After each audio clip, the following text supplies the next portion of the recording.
The moon and sun both play a role in affecting ocean tides. But the main force behind ocean tides is the gravitational pull of the moon on the Earth's ocean. The sun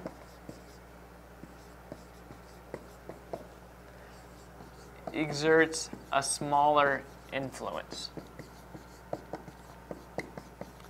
So the sun and moon both influence the ocean's tides, but the main force is the moon. And so that's what we're going to focus on, because that's the main thing that's impacting these oceans.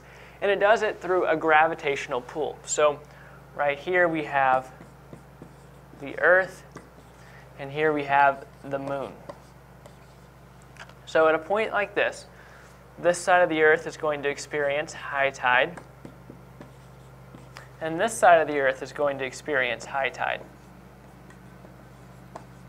So the reason this side experiences high tide is because it's close to the moon. So the gravitational force of the moon is pulling the water towards it. And then it's also kind of pulling the Earth towards it, but that leaves the water behind. So the water molecules on the far side are left behind and begin to pile up. So that's why you have high tide over here. However, this high tide is going to be larger than that high tide. It's going to be bigger than this high tide because it's closest to the moon.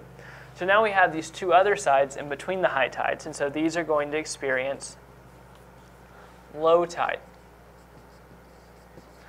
So as you can see, each side of the Earth is going to experience high tide twice a day and low tide twice a day.